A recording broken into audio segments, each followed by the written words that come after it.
స్త్రీల పట్ల ఉన్న దృక్పథం ఏమిటి, అది గురించి చూద్దాం. మన దేశంలో ఎందుకని మన దేశంలో ప్రజలు స్త్రీలు, ఈ రోజు ఉన్నటువంటి స్త్రీల గురించి ఆలోచించకండి. అది 66 పుస్తకాలు ఉన్నటువంటి బైబిల్ దృక్పథములో ఈ రోజు ఉన్నటువంటి స్త్రీలు, భారతదేశ స్త్రీలు ఇలా ముందున్నారు. దానికి కారణం క్రైస్తవ సమాజం, దేవుడు కట్టిన రాజ్యం. ఆ రాజ్యంలో హిందువు ముస్లిం అన్న తేడా ఉండదు. అందరికీ ఫలితాలు ఉంటాయి, అందరికీ ఫలాలు ఉంటాయి. That's the difference. మతానికి రాజ్యానికి ఉన్న వ్యత్యాసం అది. మహాభారతం అనుశాసన పర్వం సెక్షన్ నెంబర్ 38. అందులో స్త్రీణాం స్వభావాం ఇచ్ఛామి శాశ్చేతి భరతస్థం అని ఉంది. వాళ్ళ ఇచ్ఛ, వాళ్ళ ఆలోచనలే చాలా చాలా. Even if a high born and endued with beauty and possession of protect a woman wish to transgress the restraints assigned to them.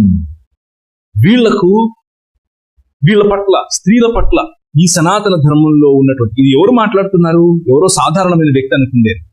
స్వయంగా మహాభారతంలో అంపశయ్య మీద పడుకుని ఉన్నప్పుడు భీష్మ పితామహుడు అడిగిన మాటలు. భీష్మ పితామహుడు నేను స్వయంగా నారాయణుడి దగ్గర విని మీకు చెప్తున్నాను అంటున్నటువంటి మాటలు.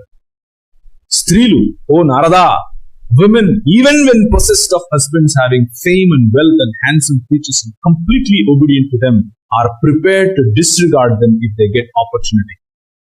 వాళ్ళకు అవకాశం వస్తే ఎంత మంచి భర్తనైనా సరే విడిచిపెట్టి పక్కన వాళ్ళతో వెళ్ళిపోయే మనసున్నోళ్ళు స్త్రీలంతా అని చెప్తారు. ఇది ఆ రాజ్యంలో స్త్రీల పట్ల ఉన్నటువంటి ఆలోచన.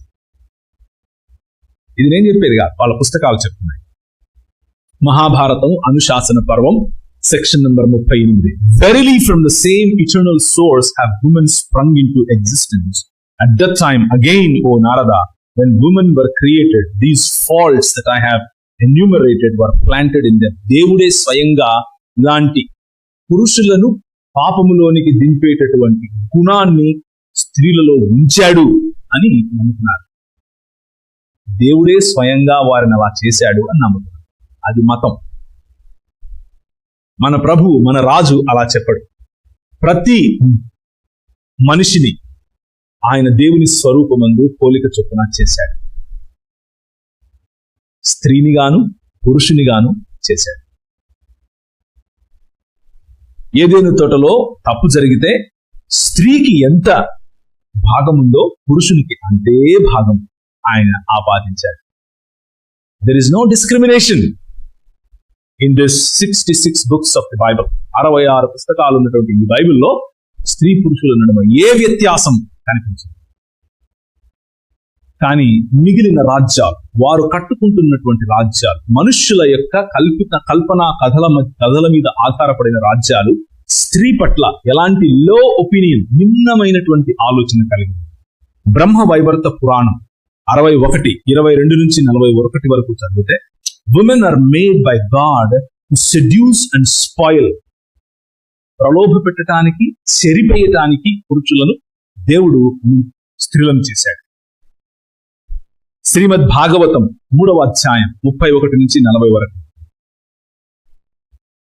స్త్రీలంటే మాయను కోరినవాడు. మనుస్మృతి 9వ అధ్యాయం 17వ వచనం. కేవలం స్త్రీలు లైంగిక కోర్కెలను తీర్చటం కోసం మాత్రమే, అలాగే తీర్చుకోవటం కోసం మాత్రమే, అలాగే నగలు ధరించుకోవటం కోసం, అలాగే పాపపు ఆలోచనలు, మోసం మరియు జలసి అంటే అసూయ కలిగినటువంటి వారుగా దేవుడు వారిని సృష్టించాడు అని చెప్తున్నాడు. Bhagavad Gita 9:32. Women are born from పాపయోని. పాపయోనుల నుంచి పుట్టిన వాళ్ళు శూద్రులు మరియు స్త్రీలు. మహాభారతం 13వ అధ్యాయం 19. వేదములు అంటున్నాయి, women are bad and deceitful. స్త్రీలందరూ చెడ్డవారు మరియు మోసగాళ్ళు.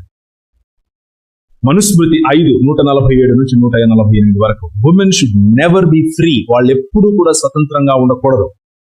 వాళ్ళు తండ్రి కిందన్నా ఉండాలి, భర్త కిందన్నా ఉండాలి, కొడుకుల కిందన్నా ఉండాలి.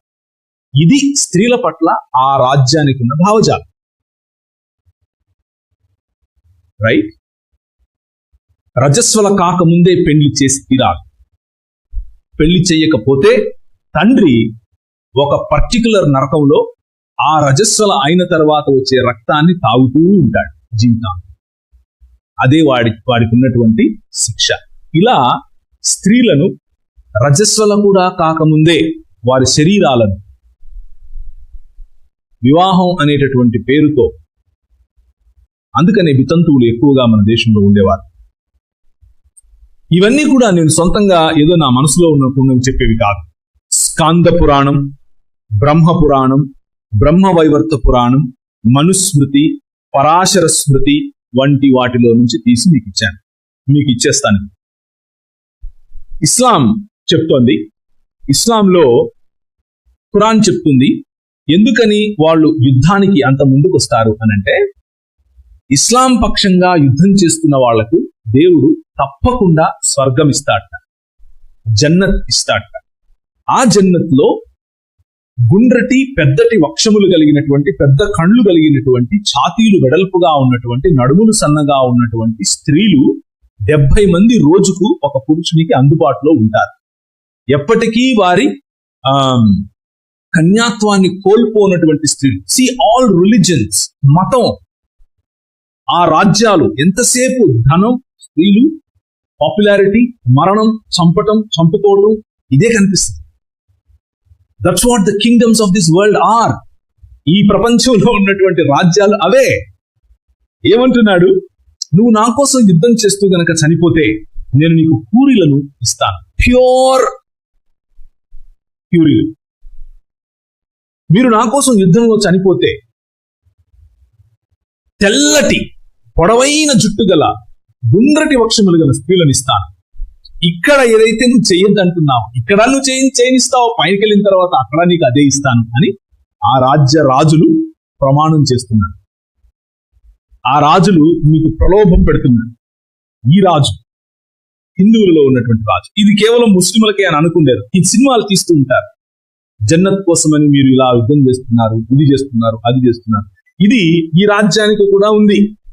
పరాశర స్మృతి 3వ అధ్యాయం 28 నుంచి 29 వరకు చదివితే, ఎవరైతే క్షత్రియులు యుద్ధంలో వీరమరణం పొందుతారో వాళ్ళకి సెలెస్టియల్ డాన్సెస్, అంటే పరలోక సంబంధమైన స్వర్గ ప్రాప్తిలో స్వర్గ సంబంధమైనటువంటి మహిళలను నేను ఇస్తాను అని దేవుడు ప్రమాణం చేస్తున్నాడు. వాళ్ళకి దొరుకుతారు.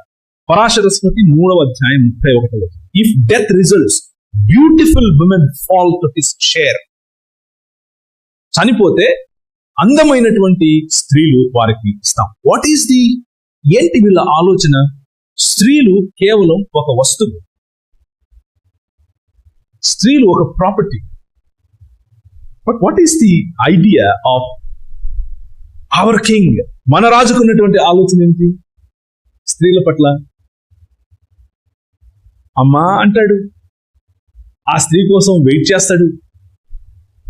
ఆయన తిరిగి లేచిన తర్వాత అపోస్తలులకు అపోస్తలులుగా ఎవరిని పంపాడు? స్త్రీలను పంపాడు. నువ్వు నన్ను అప్పుడే ముట్టుకోకు, నేను ఇంకా తండ్రి దగ్గరికి వెళ్ళలేదు అని చెప్పి వెంటనే రబ్బుని అనంగానే, మరియా నువ్వు వెళ్ళి నా సహోదరులకు నేను వాళ్ళను గలిలీ దగ్గర కలుస్తానని చెప్పాను, వాళ్ళకి వెళ్ళి చెప్పు. That is our king. ఒక స్త్రీ చెప్తే నేను వినటం ఏంటి అనే సమాజంలో నూతన సృష్టి కార్యానికి అంకురార్పణ జరిగిందట, నూతన సృష్టి మొదలైందట, మనిషి ఇక ఎప్పుడూ చనిపోడట అనేటటువంటి సువార్త ఒక స్త్రీ ద్వారా చెప్పించాడు. That is our king. That's the difference. ఈ 2 రాజ్యాల్లో, హైందవంలోను ఇస్లాంలోను, హలాలా అనేటటువంటిది, నియోగం అనేటటువంటి ఈ 2 పద్ధతులు ఉన్నాయి. హలాలా అనే పద్ధతి ఏంటి అనంటే,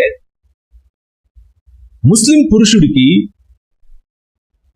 తను జిహాద్ చేయటానికి, ధర్మయుద్ధం చేయటానికి స్త్రీలు, ముస్లిం స్త్రీలు, పెండ్లి కానటువంటి కన్యకలు వారిని వారు సమర్పించుకుంటే వీరికి జన్నత్ ప్రాప్తి జరుగుతుంది, పరలోక ప్రాప్తి జరుగుతుంది. అందుకని చాలా మంది పిల్లలు కేరళ ప్రాంతం నుంచి మిస్ అవటం మనం చూస్తాం. రీసెంట్ గా కేరళ ట్రూ స్టోరీ ఆఫ్ కేరళను ఏదో కొంత కేరళ స్టోరీ అనే సినిమా వచ్చింది, మీరు చూసే ఉంటారు. అది దాంతో మనం ఒప్పుకోవాల్సిన అవసరం లేదు, ఏకీపించాల్సిన అవసరం లేదు. కానీ ఈ పద్ధతి ఉంది ఆ రాజ్యంలో. 66 పుస్తకాలు ఉన్నటువంటి ఈ బైబిల్ గ్రంథంలో ఎక్కడైనా సరే అటువంటి ఆలోచన కనిపించిందా? మతం కోసం, స్వర్గప్రాప్తి కోసం స్త్రీ తన శరీరాన్ని నమ్ముకోవచ్చు, తన శరీరాన్ని పణంగా పెట్టచ్చు అన్న ఆలోచన ఈ 66 పుస్తకాల్లో ఎక్కడైనా మీకు కనిపించిందా? అందుకే ఇది మతం కాదంటున్నాను, నియోగ వ్యవస్థ. ఇది సేమ్ ఇస్లాంలో ఉన్న వ్యవస్థే, కానీ హైందవంలో ఉంటుంది. దయానంద సరస్వతి గారు మ్యారేజ్ గురించి, అలాగే రీమ్యారేజ్ గురించి, లేక నియోగ గురించి మాట్లాడుతున్నారు. నియోగ అనేది ఒక సిద్ధాంతం. ఇది ఏమిటంటే, పురుషుడు తన పని మీద వేరే దేశానికి ఏమైనా వెళితే స్త్రీ చక్కగా తనకు నచ్చినటువంటి ఇంకొక వ్యక్తితో ఆ పురుషుని కోసం, అనగా తన భర్త కోసం ఒక బాలుని, ఒక కొడుకుని కని ఇవ్వచ్చు. దాన్ని నియోగ పద్ధతి అంటారు. ముఖ్యంగా బ్రాహ్మణుడైతే ఇంకా మంచిది, దాన్ని నియోగ పద్ధతి అంటారు. అలా చేయటం చట్టరీత్యా వేద ప్రమాణాల్లో అలా చెయ్యమని శాసించారు, సూచించారు. 24 సంవత్సరాలు ఉన్నటువంటి బాలికకు 48 సంవత్సరాలు ఉన్నటువంటి పురుషునితో నియోగం అతి శ్రేష్టమైనది అని చెప్పాడు. ఇది ఆ రాజ్యం చెప్పేటటువంటి ఆలోచన. ఇది వేదాల్లో నుంచి తీసిన విషయాలే. నియోగం అనంటే పెండ్లి కాకుండా 1 సంవత్సరం కొరకు కాంట్రాక్ట్ లో ఒక వ్యక్తి ఆ స్త్రీతో ఉండటం. కానీ ఆ పురుషుడు ఆ స్త్రీ పట్ల ఉండాల్సిన బాధ్యతలు ఏవి తీసుకోడు. మెయింటెనెన్స్ కేవలం ఆ 1 సంవత్సరానికే చేస్తాడు. తనకు కలిగే పిల్లలకు ఇతనికి సంబంధం ఉండదు. నియోగ వ్యవస్థ. ఇది ఆ రాజ్య విలువ. 66 పుస్తకాలు ఉన్నటువంటి ఈ రాజ్య విలువల్లో మీకు ఎక్కడైనా కనిపించాయా ఇలాంటివి? ద కింగ్డమ్ ఆఫ్ గాడ్, దేవుని రాజ్యం. ఈ రోజు మన దేశంలో కేవలం ఒక భార్యనే ఉండాలి అన్న చట్టం మనం తెచ్చాం. It is because of us. Hindu bill లేదా హిందూ కోడ్ అనే బిల్లును ప్రవేశపెట్టినప్పుడు అందరూ వ్యతిరేకించారు. డాక్టర్ బిఆర్ అంబేద్కర్ గారిని నిలబెట్టింది మనం. It is because of the 66 books. ఈ రాజ్యం కారణం చేత ఈరోజు భారతదేశం ఇలా ఉంది. అసమానతలను, ముఖ్యంగా స్త్రీ పట్ల జరుగుతున్నటువంటి అసమానతలను, అలాగే నియోగం ద్వారా ఎంతమంది పురుషులతో ఒక స్త్రీ సంబంధంలో ఉండొచ్చు? 10 మంది కొడుకులను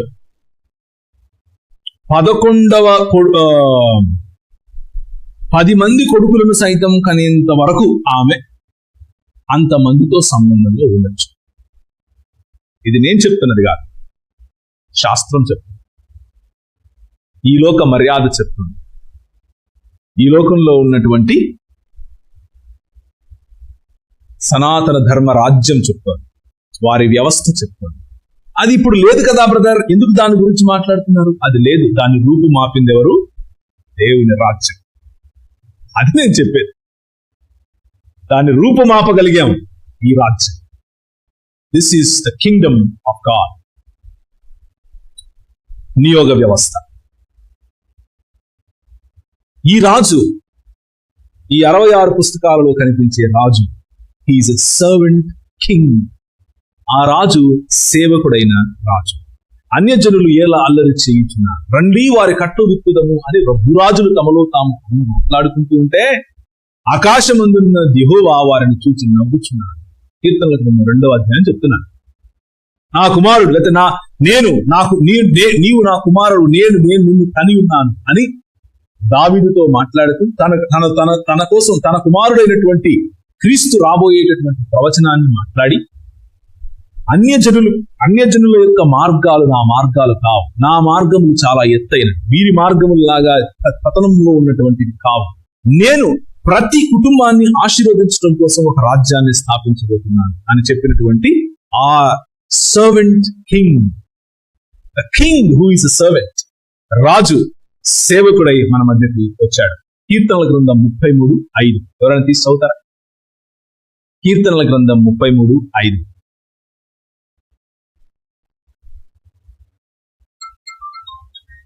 నీతిని న్యాయమును ప్రేమించును, లోకము యెహోవా యొక్క కృపతో నిండి. మన రాజు నీతిని న్యాయాన్ని ప్రేమించే రాజు, కృపతో ప్రపంచాన్ని నింపే రాజు. యెషయా గ్రంథం 51:4-5. యెషయా గ్రంథం 51:4-5 వచనాలు. నా ప్రజలారా నా మాట ఆలకించండి, నా జనులారా నాకు చెవియొగ్గి వినండి.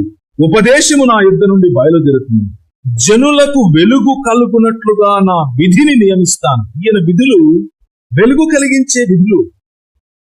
నేను ఏర్పరచు నా నీతి సమీపముగా ఉంది, నేను కలుగజేయు రక్షణ బయలుదేరుచున్నది.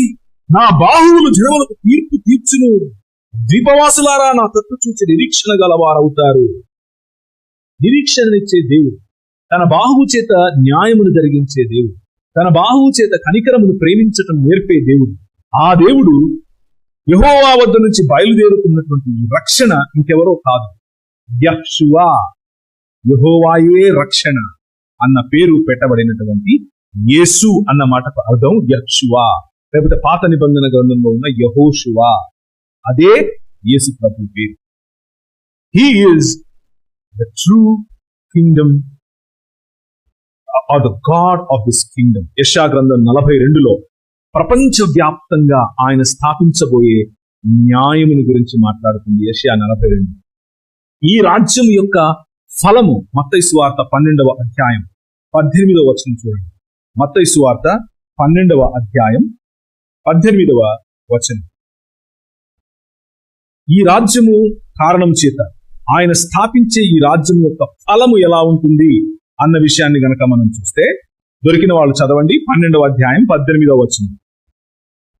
ఇదిగో ఈయన నా సేవకుడు, ఈయనని నేను ఏర్పరచుకున్నాను, ఈయన నా ప్రాణమునకు ఇష్టమైన నా ప్రియుడు, ఈయన మీద నా ఆత్మనుంచుతాను, ఈయన అన్యజనులకు న్యాయ విధిని ప్రచురము చేస్తాడు. బయట అన్యాయమైపోతున్నటువంటి నియోగములో ఉన్నటువంటి, హలాలాలో ఉన్నటువంటి స్త్రీలకు న్యాయం అంటే ఏమిటో చూపించగల రాజ్యం ఈ రాజు. ఈయన జగడమానుడు, కేకలు వేయుడు, వీధులలో ఈయన శబ్దం ఎవరికి వినబడదు. విజయం. మనమేమనుకుంటున్నాం, ఆ రాజు ఏం చేస్తాడు? ప్రత్యక్ష రాజ్యం అంటే ఇట్లా కూర్చుని ఆయన ఇలా అంటే పరిగెత్తుకుంటూ వస్తారు, అలా అంటే అదైపోద్ది, ఆ రాజ్యం వచ్చేస్తుంది, అందరూ ఏదో గోలగోల. నో, అస్సలు సైలెంట్ గా అయిపోతుంది పనులు. సైలెంట్ గా చట్టాలు వచ్చేస్తాయి, సైలెంట్ గా ప్రజల జీవితంలో మార్పు, సైలెంట్ గా దేవుని సన్నిధి అందరినట్టు. ఆయన శబ్దం చేస్తూ చేసేవాడు కాదు, జగడమాడేడు వాడు కాదు. వీధులలో ఈయన శబ్దం వినబడదు. విజయముందుట న్యాయ విధిని ప్రబలము చేయి వరకు ఈయన నలిగిన రెల్లును విరువడు, మకమకలాడుచున్న అవిసె నారను ఆర్పడు. ఈయన నామముందు అన్ని జనులు నిరీక్షిస్తారు. This is our God, this is our king. ఈ రాజుకు లోకంలో ఉండే రాజులకు చాలా తేడా. ద కింగ్డమ్, దేవుని రాజ్యం ఈ లోక సంబంధమైన, ఈ లోక మర్యాదకు సంబంధించింది కాదు. It is totally different. ఇది ఒక మతం కాదు, this is totally different.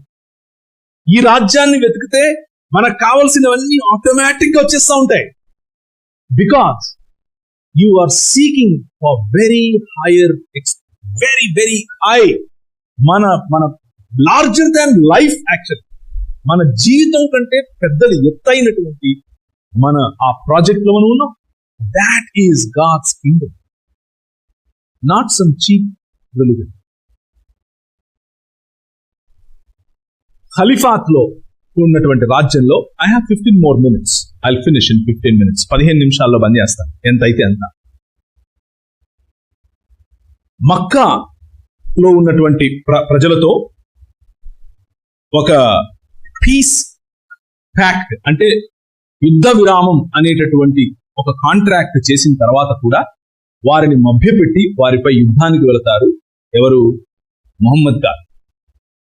ఇబ్నే Ishaq page number 289, అలాగే పేజీ నంబర్ 321. కానీ మన ప్రభువు he offers peace to disciples even at the time of severe persecution and refrained from violence. ఆయన కొడుతూ ఉంటే, ఆయన గడ్డం వీగుతూ ఉంటే, ఆయన వెనక పిడిగుద్దులు బంట్రౌతులు ఆయనను మార్క్స్ వార్త రాసి బంట్రౌతులు అలా కొడుతూ ఉంటే ఈ రాజు స్పందన వేరు. పీస్ ప్యాక్ట్ చేసుకుని ఆ తర్వాత చంపడానికి వాళ్ళు నిద్రపోతుంటే వెళ్ళే రాజు కాదు. ఆయన కళ్ళ ముందు ఆయన అనుకుంటే, ఆయన ఒక్క మాట చెప్తే తన తండ్రి కెరూబుల సేనను పంపిస్తాడు. కానీ తండ్రి ఏం చేస్తున్నారో తెలియదు, క్షమించు. దిస్ కింగ్ నిజమైన మానవత్వం.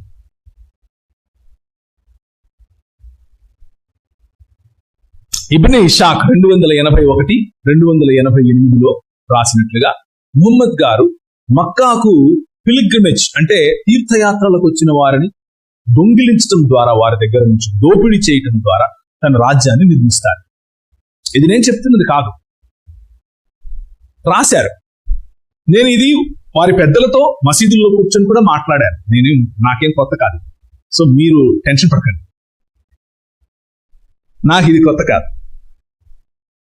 నేను వారితో డిబేట్స్ కూడా చేశాను. ఈ విషయాలు చాలా సౌమ్యంగా మాట్లాడతాం, ఏం ఇబ్బంది ఏమి లేదు. కానీ ఇది నిజం కాబట్టి చెప్పాలి. మీరు తెలుసుకోవాలి, ఇశ్రాయేలు నీ భాగ్యం ఎంత గొప్పది, యెహోవా రాజు దగ్గర నీ భాగ్యం ఎంత గొప్పది, నువ్వెంత ఉన్నత స్థితిలో ఉన్నావు నువ్వు చూడాలి, నీకు తెలుసుకోవాలి. అందుకు చెప్తున్నాను. మన ప్రభు ఏం చేశాడు? తన ప్రాణం ఇచ్చి మనకు నిత్యమైన జీవితాన్ని ఇచ్చాడు. దోపిడీ చేయడం, లేకపోతే దొమ్మి చేయడం, లూటీ చేయడం మన రాజు తెలియదు. మన రాజు ఇచ్చేవాడు. ఆయన గురించి ఒక కవిత్వం రాశాడు అని చెప్పి ఒక స్త్రీని, ఒక ముసలివాడు 80 పైగా ఉన్నవాడిని గొంతు కోసి చంపాడు. ఒక స్త్రీ గర్భిణి అని కూడా చూడకుండా ఆమె ఇంటికి వెళ్ళి మరి చంపి వచ్చారు. ఇబ్నే ఇషాక్ 675, 676. కేవలం క్రిటిసిజం కోసం, కేవలం ఊరికి ఒక మాట అన్నారని.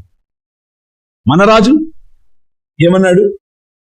నీతి విషయమే, నా రాజ్యం విషయమే నిన్ను ఎవడైనా దూషిస్తే యు ఆర్ బ్లెస్డ్, నువ్వు ఆశీర్వదింపబడదు, ధన్యుడివే. Because your profit is not here but in the kingdom. You will rule over people with love. ప్రేమతో నువ్వు ప్రజల పైన రాజ్యం చేస్తావు. నీతి విషయమై దుఃఖపడు వారు ధన్యులు, నీతి విషయమై శ్రమలు అనుభవించు వారు ధన్యులు అన్నాడు. ఆ రాజుకు ఈ రాజుకు తేడా. వేల మంది యూదులను అరేబియా ప్రాంతం నుంచి ఊచకోత పోశాడు. నాకు గనక వేరే జన్మలు గనక ఉంటే నేను 1000 సార్లు చనిపోయి తిరిగి పుట్టి యూదులను చంపటానికి నేను సిద్ధం అని ప్రకటించారు ముహమ్మద్ గారు. ఇబ్నే ఇషాక్ 464వ పేజీ. కానీ మన రాజు ఏమన్నాడు? నిన్నెవరైనా ఒక చంప కొడితే ఇంకొక చంప, నిన్నెవరైనా కొట్టడానికి వస్తే తిరిగి కొట్టవద్దు. అది కాదు ఈ రాజ్యం. ఈ రాజ్యం కథ వేరే. ఈ రాజ్యం క్షమాపణతో కూడినటువంటి రాజ్యం. తన మతాన్ని విడిచిపెడితే మతం విడిచిపెట్టినందుకు చంపమన్నాడు ముహమ్మద్ గారు. సహీ అల్ బుఖారీ వాల్యూమ్ నంబర్ 9, హదీస్ నంబర్ 68-78. కానీ ఈయనన్నాడు, నేను ద్వారాన్ని నాపై విశ్వాసం ఉంచితే రావటం పోవటం స్వతంత్రం. నన్ను రిజెక్ట్ చేసిన వాళ్ళను, నశించిపోయిన వాళ్ళను వెతికి రక్షించడం కోసం నేను వస్తాను. వాడిని పట్టుకొని వచ్చి ఏంట్రా అని చెప్పను. అది కాదు నా పని. What a different idea. ఎంత వ్యత్యాసము కలిగినటువంటి భావజాలం. ఈ ప్రపంచాన్ని వయలెన్స్ ద్వారా సబ్జుగేట్ చేయాలి.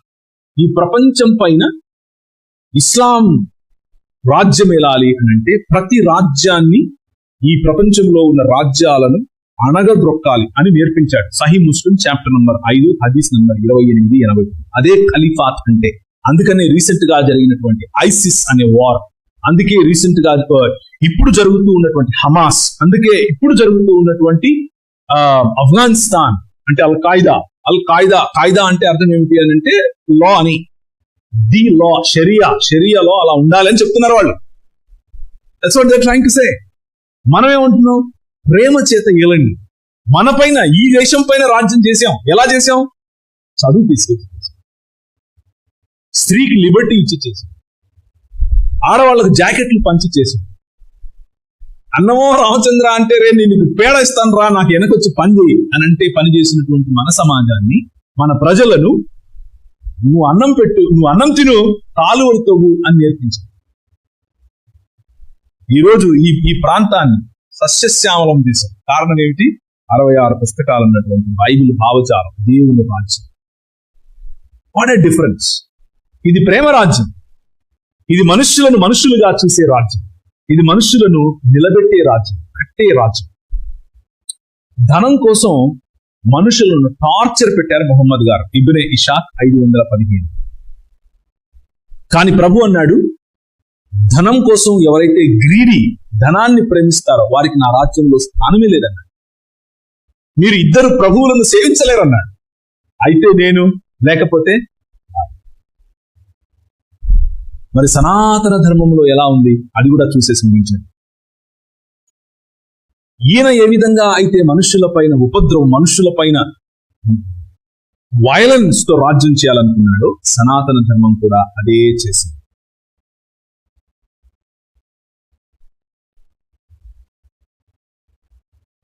ప్రపంచంలో ఆర్య భావజాలాన్ని, ఆర్య డిఎన్ఏని ముందుకు తీసుకుని వెళ్ళాలని వీరు వేసిన పన్నాగం, వీరు చేసినటువంటి ప్లాన్ ఏమిటి అని అంటే, పెళ్లి చేసుకున్న వారు 7 రాత్రులు బ్రాహ్మణుడితో గడపాలి అని చెప్పారు. ఎందుకు అనంటే పుట్టే పిల్లలు శ్రేష్టంగా పుడతారు, ఎందుకంటే బ్రాహ్మణుడు శ్రేష్ఠుడు అని చెప్పారు. ఆది పర్వం సెక్షన్ నంబర్ 104. క్షత్రియులు యుద్ధంలో అందరూ చనిపోతే బ్రాహ్మణులు వారి భార్యలతో పిల్లలను కని వారిని క్షత్రియులుగా పిలిచారు. అలా ఎథనిక్ క్లెన్సింగ్ అనంటే మనుష్యులలో తక్కువ జాతి ప్రజలు లేకుండా ముందు శరీర కలయిక ద్వారా ఆర్య ఆలోచనను, ఆర్య పిల్లలను పెంచాలి అని ఆలోచించారు. సో వారు వైలెన్స్ ద్వారా ఎలా ప్రపంచం పైన రాజ్యం చేయాలనుకుంటున్నారో, కృణ్వంతో విశ్వమార్యం అన్నటువంటి ఆలోచనతో వీరు ముందు ఉంపుడు గత్తెలుగా, లేకపోతే పెండ్లిళ్లతో, లేకపోతే బహుభార్యాత్వంతో ప్రజలను ఆర్యనైజ్ చేయడానికి ప్రయత్నం చేశారు. ఇక్కడ ఉన్నటువంటి ఒక ప్రథ ఏమిటి అని అంటే, ఈ రాజ్యంలో బ్రాహ్మణుడు ఎప్పుడు కావాలనుకుంటే అప్పుడు క్షత్రియ, లేకపోతే శూద్ర, లేకపోతే వైశ్య స్త్రీలను ఆయన వాడుకోవచ్చు. వారు పుట్టిందే ఈయన కోసం అన్నది వారి ఆలోచన. ఒకసారి మీ ముందు కనిపిస్తోంది, మొత్తం చదివితే సమయం ఉండదు కాబట్టి, ఒక ఋషి ఉతత్య అనేటటువంటి ఋషి, ఆయన తన ఇంట్లో ఉన్నాడు, తన కుమారుడున్నాడు, వాళ్ళ అమ్ముంది. ఒక బ్రాహ్మణుడు వచ్చాడు, వెళ్ళి వాళ్ళమ్మ చేయి పట్టుకొని పోదాం రా అని అన్నాడు. అంటే ఈయనకు కోపం వచ్చింది. ఎందుకు అలా చేస్తున్నావు? మా అమ్మను తీసుకుని పోవటానికి నీకెవరో హక్కు ఇచ్చారు అని ఆపితే, దానికి వాళ్ళ నాన్నగారు ముందుకొచ్చి, నాయన అలా చెప్పకూడదు, ఏష ధర్మ సనాతన అన్నాడు. అంటే ఇదే సనాతన ధర్మం రా అని అన్నాడు. ఇది నేను చెప్తున్నది కాదు, మీ ఎదురుగా స్క్రీన్ మీద ఉంది, మీకు ఇచ్చిపోతాను, మీరు చదువుకోండి. అలాగే కడుపుతో ఉన్న స్త్రీ దగ్గరికి ఒక బ్రాహ్మణుడు వచ్చి ఆమెతో నేను పడుకోవాలి అని అంటే, ఆమె నేను అలసిపోయానంటే, లేదు కుదరదు, నాకు ఇప్పుడు కావాలి అని ఆమెను శారీరకంగా అనుభవించే సమయంలో కడుపులో ఉన్న పిండం అరుస్తోందట. ఇక్కడ సమయం, టైం లేదు, వెళ్ళిపో, ఇక్కడ నీకు ప్లేస్ లేదు, వెళ్ళిపో అని అరుస్తోందట. అది వాళ్ళు రాసుకున్నటువంటి పుస్తకాలు, అదే మీకు కనిపిస్తుంది. సనాతన ధర్మంలో ఉన్నటువంటి సంస్కారం స్త్రీ పట్ల మనుష్యులను ఆర్యనైజ్ చేయటానికి, మనుష్యులను ఆర్యీకరించటానికి, బ్రాహ్మణీకరించటానికి వారు చేస్తున్నటువంటి, వారికి ఉన్నటువంటి ప్లాన్స్ అవి. వారు చేస్తున్నటువంటి డిస్క్రిమినేషన్ అండ్ హేట్, భారతదేశంలోనికి బయట ప్రాంతాల నుంచి వలస వచ్చినటువంటి ఈ ఆలోచన, బ్రాహ్మణవాదం లేకపోతే ఈ రాజ్యం, బ్రాహ్మణవాదం అనే రాజ్యం, ఆర్య అనేటటువంటి రాజ్యం అథర్వ వేదంలో 12:5:62 వయలెన్స్ ద్వారా ఈ ప్రాంతాన్ని పట్టుకోండి అని రాశాడు. rend to bits, rend through, scorch and consume and burn to dust the one who rejects Vedas. ఎవరైతే వేదములను అంగీకరించరో వాళ్ళని ఇలా చంపండి, కాల్చి పరేయండి అని చెప్పారు.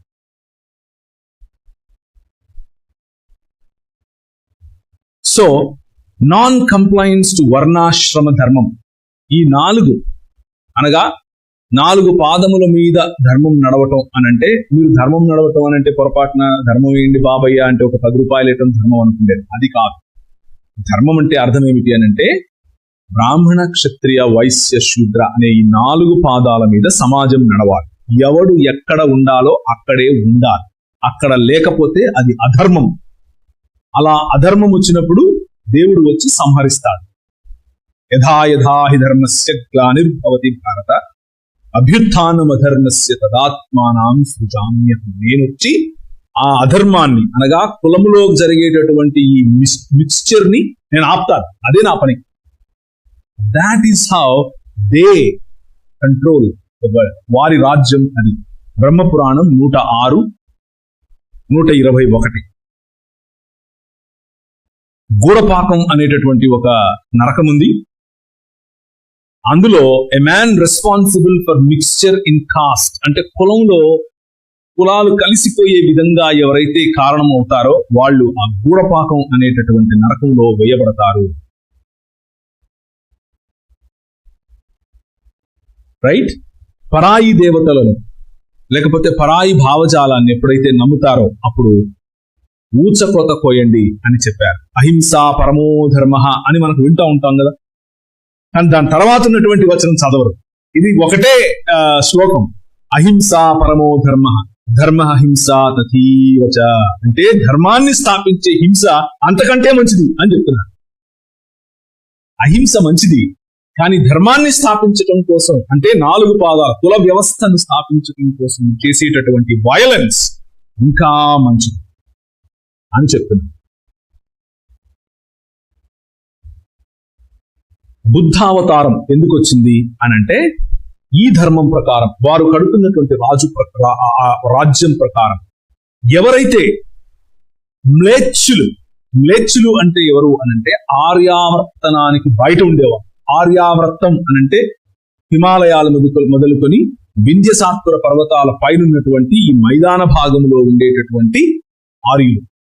ఆ ఆర్యావర్తానికి బయట ఉన్నటువంటి వారందరూ నెచ్చులే, అనగా తెలుగు, తమిళం, కన్నడ, మరాఠీ, వీరందరూ కూడా సింధు ప్రాంతంలో ఉన్నవారు మాత్రమే ఆర్యులని మొదట అనుకున్నారు. అది బ్రహ్మవర్తం అన్నారు. దాని తర్వాత దాన్ని పొడిగించి ఆర్యవర్తం చేశారు. ఆర్యవర్తంలో మాత్రమే ఉండేటటువంటి వారు అనార్యులుగా ఉన్నటువంటి వారిని చంపటం కోసమే శ్రీ విష్ణువు రావటం, వారి మధ్యలో నుంచి వారికి ధర్మం నేర్పటం కోసం, అంటే వారు ఎక్కువ మంది బ్రాహ్మణులకు పోటీగా బ్రాహ్మణుల వంటి ధర్మాన్ని జ్ఞానాన్ని సంపాదించే ప్రయత్నం చేస్తున్నారు. కాబట్టి వారిని ఈ జ్ఞానం నుంచి పక్కకు తీసుకెళ్లటానికి, భ్రమింప చేయటానికి స్వయంగా శివుడే ఎవలా ఈ రూపమెత్తొచ్చాడు. స్వయంగా శంకరుడు ఈ రూపమెత్తి వచ్చి వారిని నిరీశ్వరవాదం అనేటటువంటి ఈ బౌద్ధ ధర్మం వైపు నడిపించాడు. చివరికి అదే విష్ణువు మళ్ళీ కలియుగ రూపంలో కలిగా వచ్చి వీరందరినీ సంహరిస్తాడు అని చెప్పాడు. That's how they control people. మన ప్రభు ఎలాంటి వాడు? రిలీజియస్ బ్లాక్మెయిల్ ఏనాడైనా మనకు కనిపించిందా? Have you ever seen there is a religious ఆయనకున్నటువంటి ఆలోచన ఏంటి? హబక్కూకు గ్రంథం, ఇర్మియా గ్రంథం 31-34. నోయింగ్ గాడ్, దేవుణ్ణి తెలుసుకోవడం. ఫిల్లింగ్ దిస్ వరల్డ్, ఈ నీరు సముద్రంలో ఎలా ఉందో దేవుని గురించిన జ్ఞానం ఈ ప్రపంచంతా అలా నిలవాలి అని ఆశించాడు. అది ఈయన రాజ్యం. ఈయన రాజ్యంలో మనుషులను, తండ్రి సృష్ట్యారంభమునకు ముందు నీ దగ్గర నాకు ఏ మహిమ ఉందో ఆ మహిమతో నన్ను ఇప్పుడు మహిమపరచు. నీ వాక్యాన్ని నేను వీరికి ఇచ్చాను, వీరు ఏకమై ఉండులాగా, నువ్వు నేను ఏ విధంగా ఏకమై ఉన్నామో అలాగే వీరు ఏకమై ఉండులాగున. It's about love and togetherness, the kingdom of God. ఆర్యీకరణ చేయాలి, బ్రాహ్మణీకరణ చేయాలి, ఎథనిక్ క్లెన్సింగ్ చేయాలి, చంపాలి. కనిపిస్తుందా ఎక్కడను 66 పుస్తకాలు ఉన్నటువంటి బైబిల్ భావజాలం? No, it's all about this king to call human beings to be more human being, true human being, perfect human beings, mature human beings, పరిపక్వత కలిగినటువంటి ప్రౌఢ దశలోనికి వచ్చినటువంటి సంపూర్ణులైన మానవ సమాజం. ఇంకా ప్రిమిటివ్ గా స్త్రీలను తక్కువ అంచనా వేసి, స్త్రీలకు చదువు లేకుండా, స్త్రీలు రొట్టెలు ఒత్తుకోవాలి, స్త్రీలతో పిల్లలు కనాలి, వాళ్ళు దేవదాసులుగా ఉండాలి, పురుషాహంకారం, ఆర్యాహంకారం, బ్రాహ్మణాహంకారం, ఇలాంటి వాటిల్లో ఇంకా ఉండడం ఎందుకు? మనమంతా ఒక్క మానవ శరీరం, విశ్వమానవ శరీరం అని చెప్పే రాజ్యం దేవుని రాజ్యం. ఈ రాజ్యంలో ఆయన కృప, ఆయన సన్నిధి, ఆయన జ్ఞానం, ఆయనను గురించినటువంటి ఆలోచన, ఆయన పంపినటువంటి క్రీస్తు, communities are the earth is heaven's colony. దేవుడు వచ్చి నివాసం చేయాలనుకుంటున్నటువంటి heavenly place where God wants to come and dwell with us. మనలను రూపాంతరము చెందించటానికి, దేశములను నిర్మించటానికి, ప్రతి దేశం కావాలి నాకు, ప్రతి భాష కావాలి నాకు. వీళ్ళు అన్నారు తెలుగు భాష మ్లేచ్ఛ భాష అన్నారు. ఆ రాజ్యం అంటే ఇస్లామీ రాజ్యం అన్నది పరలోకంలో కేవలం అరబిక్ మాట్లాడాలి కాబట్టి ఇప్పుడే అరబిక్ నేర్చుకుంది. మనం ఏమంటున్నాం? భూరాజులు వారి మహిమను మోసుకొని ఈయన రాజ్యం ఎందుకు ప్రవేశిస్తారు. తెలుగు వారు తెలుగులో వస్తారు, తమిళ వారు తమిళంలో వస్తారు, మాలలు, మాదిగలు, కమ్మలు, రెడ్లు, ప్రతి ఒక్కరు కావాలి నాకు. ఈ రాజు హృదయమే వేరు, ఈయన రాజ్యం వేరు. It is not just a place. దీన్ని విడిచిపెట్టి ఎక్కడికో వెళ్ళిపోయేది కాదు. దిస్ ఇస్ అబౌట్ ఈ coming and dwelling with us. ఏ హద్దులు లేని, ఎల్లలు లేని రాజ్యం. ఈ రాజ్యానికి వీసాలు అక్కర్లేదు, ఈ రాజ్యానికి అప్లికేషన్లు పెట్టుకో అక్కర్లేదు. You just part of the same Kingdom.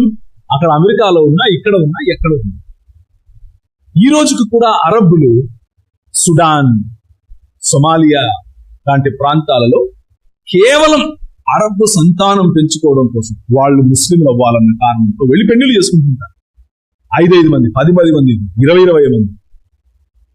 మన ముద్దా కాంట్రాక్ట్ మ్యారేజ్ హైదరాబాద్ నుంచి ఎంతమంది ఆడపిల్లలు తీసుకెళ్తారు? ఎన్ని పేపర్లలో వస్తుంటాయి తెలుసు. బట్ 66 పుస్తకాలు ఉన్నటువంటి బైబిల్ గ్రంథం ఎక్కడైనా సరే మీ రాజ్యాన్ని ఇలా పెంచండి అని చెప్పిందా? నో. మీరు రాజ్యాన్ని వెతకండి. ఎలా వెతకాలి? ప్రేమతో, మనుష్యుల్లో అనురాగం. ఆయన భుజముల మీద రాజ్యభారం ఉంది. ఆయన భుజముల మీద రాజ్యభారం ఉండు. ఆయన ఏమని పిలిచారు?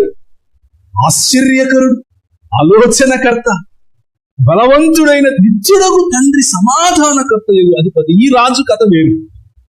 This is totally different. So the kingdom of God, ఆ దేవుని రాజ్యం యొక్క థీమ్స్ ఏమిటి అనంటే న్యాయము, కనికరము, దీనత్వం. లోకంలో కనిపించే రాజ్యాలు వైలెన్స్, అన్యాయం, దోపిడీ, క్రూరమైనటువంటి ఆలోచన. ఈ రాజ్యం మనుష్యులను మనుష్యులుగా మారమని చెప్తారు. ఆ రాజ్యం మనుష్యులను మిగిలిన మనుష్యుల పైన అజమాయిషీ చేయమని చెప్తుంది. ఈ రాజ్యం స్త్రీలను గౌరవిస్తూ, స్త్రీలకు ఇవ్వాల్సినటువంటి స్థితి స్థానాలను ఇస్తూ, స్త్రీలను అమ్మ అని పిలుస్తూ, స్త్రీలకు అపోస్తలులకే అపోస్తలులను కూడా స్త్రీలలో నుంచి ఏర్పరచుకుంది ఈ రాజ్యం. ఆ రాజ్యం స్త్రీలున్నదే మా పురుషులను ప్రలోభ పెట్టడానికి, పురుషులను పాపంలో పడేయటానికి, స్త్రీల కోసమే నరకం దేవుడు చేశాడు. స్త్రీలకు వస్తే ఇక్కడ దాని కొట్లాడి చనిపోతే పైన స్త్రీలు ఇస్తాడు అని చెప్పినటువంటిది ఆ రాజ్యం. Look at the difference, right? So ఈ రాజ్యమునకు సంబంధించినటువంటి ఆలోచనల్లో మనం ఉన్నాం. దీన్ని, ఇంత గొప్ప రాజ్యాన్ని దయచేసి మతముతో పోల్చకండి. దయచేసి మతంలో, భజనలో, భక్తిలో దీన్ని ఇమర్చకండి. మనకు భజన కావాలి, భక్తి కావాలి, అన్ని కావాలి, కానీ అది మాత్రమే రాజ్యం కాదు. సమాజాన్ని చూడండి. ఈ విలువలు సమాజంలో కావాలి. సమాజం మనల్ని చూస్తుంది. ఓ పెద్ద దేవుని రాజ్యం, క్రైస్తవం అంటారు, మీకే విలువలు లేవు అనే స్థితిలో ఈరోజు క్రైస్తవ సమాజం తెలుగు రాష్ట్రాల్లో కనిపిస్తుంది. అది చాలా దురదృష్టం, అది చాలా బాధాకరం. ఈ సమాజానికి బట్టలు వేసుకోవడం మనం నేర్పాం. మనమే బట్టలు లేకుండా తిరిగితే ఎలా? ఈ సమాజానికి ఏక భార్యాత్వం నేర్పాం. ఈ సమాజానికి చదువు మనం చెప్పాం. ఈ సమాజానికి స్త్రీ నాయకత్వం మనం నేర్పాం. మన సంఘాల్లో ఇవి లేకుండా పోతే ఎలా? ఈ సమాజానికి మనిషికిచ్చే గౌరవం ఇలా ఉంటుంది అని మనం నేర్పాం. మనమే సాటి మనిషిని గౌరవించలేకపోతే ఎలా? రాజ్యం నుంచి మతంలోకి దిగజారితే మన బ్రతుకు లోక మర్యాదలోకి దిగజారిపోతుంది. అలా కాకుండా ఈ మాటలు మనల్ని హెచ్చరించాలని, దేవుని సన్నిధి మనకు తోడుగా ఉండాలని, ఒకవేళ ఇందులో నుంచి కవర్ చేయాలనుకున్నటువంటి కొద్ది అంశాలు ఉన్నాయి, కానీ ఇప్పుడు సమయం లేదు కాబట్టి దాన్ని చేయలేదు. ఎవరికైనా పుస్తకాలు కావాలంటే పాస్టర్ గారిని సంప్రదించండి, నేను